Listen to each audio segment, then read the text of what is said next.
يوسف على الكرسي وقلبه بيدق زي الطبل.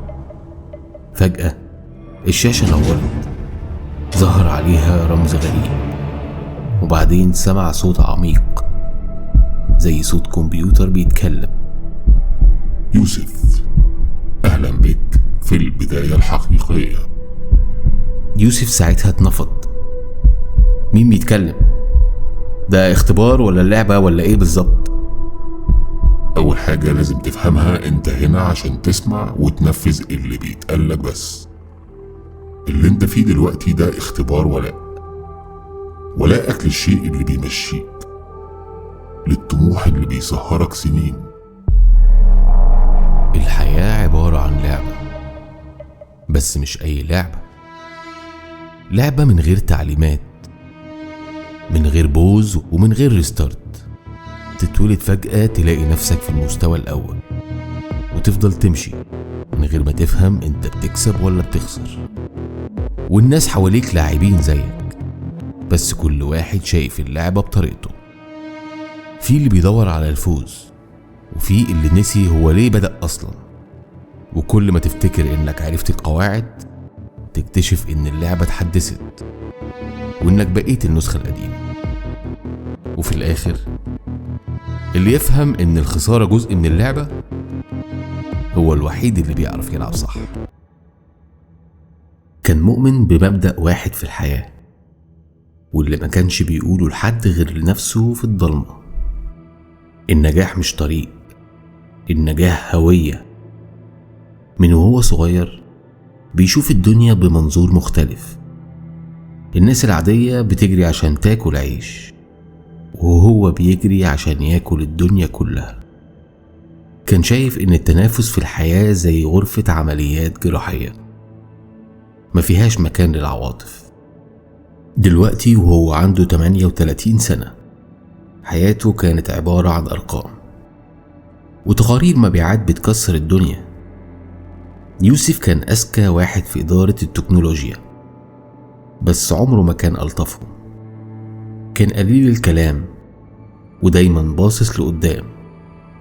حتى لما هند مراته كانت بتشتكي إن الشغل سرقوا منهم، كان بيرد ببرود: أنا بسرق المستقبل يا هند، واللي ما يقدرش ده عمره ما ينجح. طموحه كان عامل زي مرض السكر بالظبط، حلو في البداية بس بعدين بياكل في الأعصاب والأطراف. سهر الليالي وإهمال صحته وبعده عن ابنه مهند اللي بيشوفه بس وهو نايم. كل ده كان تمن لازم يدفعه عشان يوصل للكرسي ده، كرسي مدير إدارة التكنولوجيا.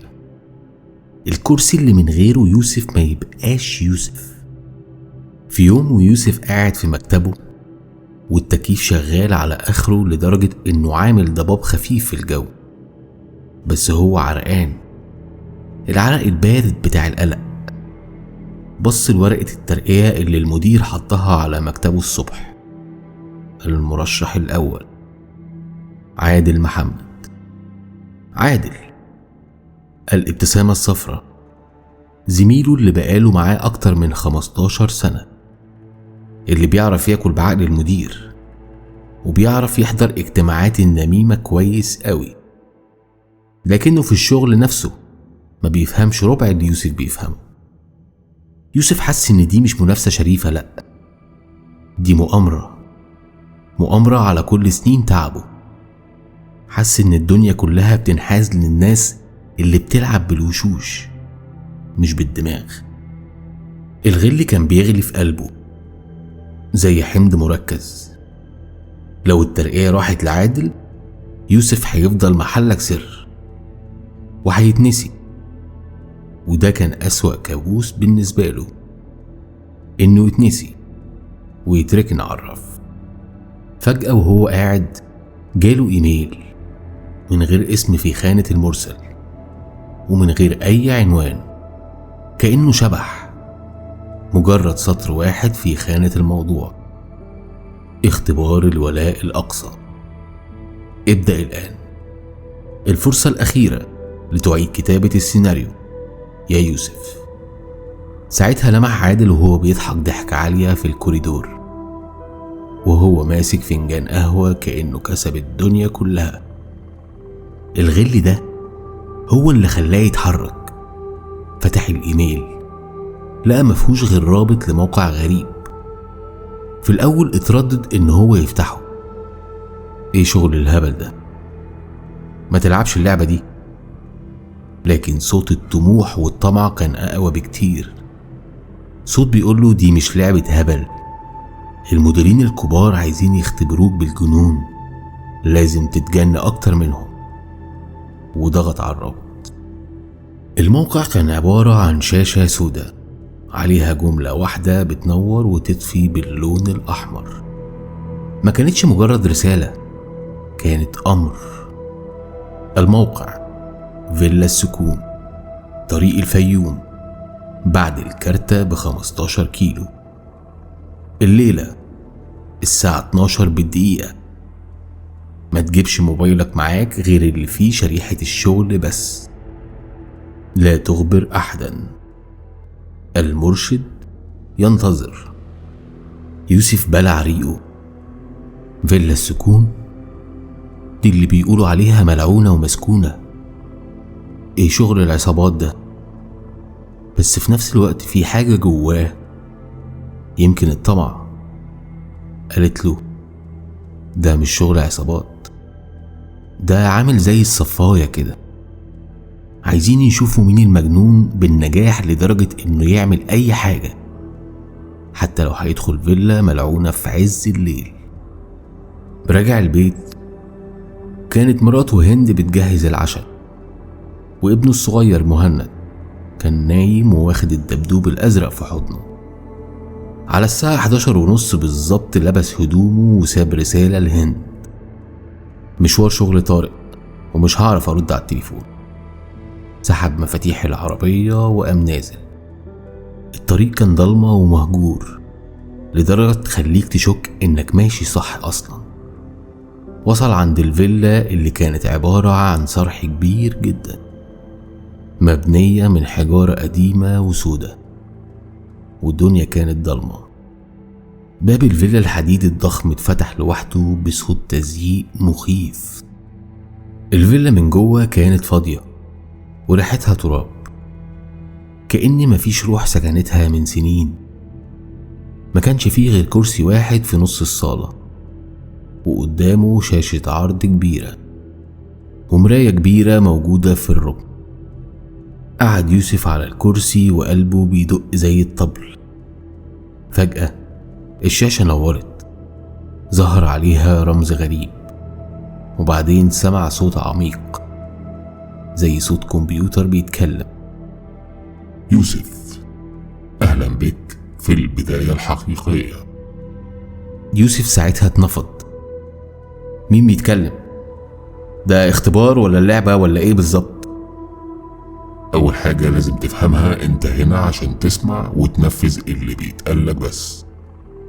اللي أنت فيه دلوقتي ده اختبار ولاءك للشيء اللي بيمشيك، للطموح اللي بيسهرك سنين. الترقية دي يا يوسف هي مجرد مفتاح لشيء أعظم بكتير، واحنا هنا بندور على اللي يستحق المفتاح ده بجد. تمام، ايه المطلوب مني؟ التحدي الأول اسمه الصدق الكاذب. قدامك 10 دقايق. موبايلك معاك؟ ساعتها يوسف طلع موبايله وهو ايده بتترعش. الآن هتفتح ايميل شركتك، هتكتب للمدير انك شفت عادل وهو بيسرق ملفات سرية من سيرفر الشركة بالليل. هتزرع الكذبة، هتزور، لازم تكون مقنع بجد. لو فشلت عادل هو اللي هياخد الترقية، وانت هتخسر كل حاجة. يوسف اتصدم. اكدب؟ ده زميلي، اكل معاه عيش وملح، انا لو عملت كده انا هدمر مستقبله. الولاء يا يوسف، الولاء بيطلب دم بارد. 9 دقايق متبقية. يوسف بدأ يكتب وإيده كانت بتترعش. بيشوف وش عادل في خياله، بس بيشوف كمان مكتب المدير الكبير والفيلا اللي طول عمره بيحلم بيها. بيكتب الإيميل بسرعة وبيفبرك تفاصيل صغيرة ودقيقة وضغط إرسال. أحسنت. ولاءك لهدفك أقوى بكتير من صداقتك الضعيفة. جاهز للتحدي التاني؟ ده بقى اللي هيبين المعدن الحقيقي. ساعتها ظهر على الشاشة صورة عادل، وشها اتشوه بخطوط حمراء وعشوائية. يوسف قلبه وجعه. عادل خلاص اتوقف عن الشغل، لكنه لسه بيشغل تفكيرك. تحت الكرسي اللي انت قاعد عليه هتلاقي صندوق خشب صغير، افتحه. يوسف أخد صندوق الخشب من تحت الكرسي وفتحه. فتحه بخوف. لقى جواه لعبة ابنه المفضلة، الدبدوب الأزرق اللي مهند ما بيعرفش ينام غير وهو حضنه. انتوا ازاي وصلتوا للعبة دي؟ أنا عايز أفهم. قلتلك انت هنا عشان تسمع وتنفذ الأوامر بس. لو حابب تنسحب اتفضل، بس خليك فاهم انت لو انسحبت هتخسر كل حاجة. يوسف سكت، ما قدرش يرد. اللعبة اللي في ايدك دي بتفكرك بالبيت، بالمسؤولية، بالروابط اللي بتشدك لورا. كسرها دلوقتي، دوس عليها برجلك، اثبت ان البيت مش بيجي قبل الهدف. دموع يوسف بدأت تنزل. لا، دي لعبة ابني. انتوا ايه بالظبط؟ ايه علاقة ده بالشغل والولاء؟ ايه الجنون ده؟ الولاء المطلق ما يعرفش حاجة اسمها لعبة ابني. 5 دقايق يا يوسف، كسرها او تخسر كل حاجة عملتها لحد دلوقتي، وهنشيلك من على خريطة المستقبل تماما. يوسف بدأ يعيط بصوت مكتوم.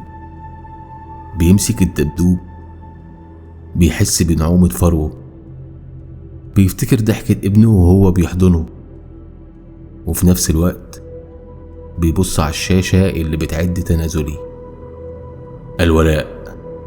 الولاء بدم بارد. الجملة دي كانت بترن في ودانه. في لحظة شيطانية بص يوسف على الدبدوب كأنه عدوه، حطه على الأرض وأخد نفس عميق جدا وقفل عينه، وقام رافع رجله من على الأرض ودهسه برجليه. ساعتها سمع صوت طقطقة تحت جزمته. فتح عينه، الدبدوب بقى حتة قماش متهلهلة، وعينيه الإزاز مكسورة وبتلمع في الضلمة. جيد جدا يا يوسف، تخلصت دلوقتي من النداء الضعيف للأسرة، لكن لسه في خيط تاني بيشدك، خيط الحب، أو اللي انت بتسميه حب. ظهرت على الشاشة صورة هند مراته وهي بتضحك. يوسف حس ان روحه بتتسحب منه المرة دي. هند سندك، الشاهد الوحيد على إنسانيتك الباقية. عشان الولاء يكتمل لازم تكون وحيد، لازم تتخلص من أي حد ممكن يعطلك عن قراراتك في المستقبل. يوسف بص للشاشة برعب. أنا كسرت قلب ابني ودمرت مستقبل زميلي في الشغل، كفاية بقى، حرام عليكم. احنا عايزين القطيعة الكاملة. قدامك 5 دقايق، موبايلك معاك، هتبعت رسالة واحدة لهند، هتكتب فيها الآتي: أنا قررت إنك ما تستاهليش حياتي الجديدة، أنا ماشي ومش هرجع، انسي يوسف اللي عرفتيه. الرسالة دي يا يوسف هتقطع الخيط بينك وبين حياتك القديمة. لو ما كتبتهاش دلوقتي هتخسر كل حاجة. الخيار كان بين الخسارة المطلقة في كل شيء أو النجاح المطلق. كتب الرسالة وداس إرسال، ودموعه كانت بتنزل على شاشة الموبايل. تهانينا، أنت الآن مستحق. انتهى الاختبار يا يوسف. اخرج والوحدة هي درعك الجديد. الشاشة طفت فجأة. ساعتها قام يوسف وحاسس انه شخص تاني. مش حاسس بفرحة الانتصار، لأ، بس حاسس انه جسم فاضي بيتحرك. وهو خارج لمح نفسه في المراية الضخمة اللي كانت في الركن. بص في المراية بس ما كانش شايف نفسه. شاف مسخ مبتسم. شاف نفسه وهو بيشتغل لحد الفجر بيتجاهل رنة موبايل مراته. شاف نفسه وهو بيقول لعادل كلام طيب وهو جواه بيجهز سكين الخيانة. شاف نفسه وهو بيشتري لابنه الدبدوب الأزرق وبيقنعه إن الشغل أهم حاجة. الصورة بدأت تتهز بعنف. وش يوسف في المراية بدأ يتشقق ببطء والشقوق بتلمع كأنها جروح مفتوحة. بدأ يسمع صوت بكا جاي من ورا المراية. بكا طفل بيتلوى من الألم، صوت ابنه مهند. وبعدين سمع صوت مراته هند وهي بتصرخ بصوت مكتوم. يوسف بيصرخ بجنون: انت مين اللي بيختبرني؟ انت شيطان؟ يوسف، انت اللي اختبرت نفسك يا يوسف. احنا مجرد مراية ضغطنا على دوافعك المدفونة. انت كنت مستعد تدفع الثمن من الأول، واحنا بس هيئنا لك ده. الآن أنت حر بوحيد. يوسف ضرب المراية بإيده بجنون. اتكسرت لحتت صغيرة لحد ما إيده اتعورت، بس الأصوات ما وقفتش، فضلت مع الشاشة في دماغه. يوسف خرج من الفيلا وهو بيجري بكل قوته. الضباب كان مغطي طريق الفيوم. وصل لعربيته وساق بجنون. ما قدرش يروح على البيت. فضل يلف في الشوارع لحد ما الصبح طلع، لحد ما لقى نفسه عند الشغل. طلع الشركة وقعد على مكتبه وإيده لسه ملفوفة بشاش أبيض من الجرح، ولقى تليفونه بيرن. يوسف، مبروك يا ابني، انت مدير الإدارة الجديد. عادل للأسف طلع مهمل جدا وما يستاهلش. مبروك يا يوسف، أنا كنت واثق في ولائك. يوسف قفل السكة بس مفيش فرحة. بص على مكتب عادل لقاه قاعد شغال عادي. روح البيت لقى هند قاعدة بتتفرج على التلفزيون. اتخضت لما شافت انه في ايده متعورة وسألته ازاي ده حصل. مردش عليها. كان بيبص على ابنه مهند وهو قاعد بيلعب على الأرض. كان ماسك الدبدوب الأزرق سليم ومفهوش أي كسر. هنا يوسف حس إن الدنيا كلها بتلف بيه. اللي حصل ده حقيقي ولا إيه؟ هل فعلا كسر لعبة ابنه وطلق مراته؟ ولا كان صراع جواه؟ المرشد مجرد صوت بيجسد طموحه، اللي بيطلب التضحية من كل اللي بيحبه. بص لابنه اللي بيضحك وحاول يبتسم، بس الابتسامة كانت ناقصة. يوسف بقى المدير، وصل لهدفه، بقى عنده الولاء الأقصى، بس كان ولاؤه ده مبني على صوت غامض وذاكرة مشوشة وشك في كل حاجة حواليه. وأنا فعلا كتبت الرسالة وكسرت الدبدوب بإيدي، ولا أنا بس كنت مستني الإشارة عشان أقدر أكسر أي حاجة في حياتي؟ الغموض فضل معشش في قلبه زي صوت المرشد بالظبط. ومحدش عارف سر الفيلا ولا سر يوسف.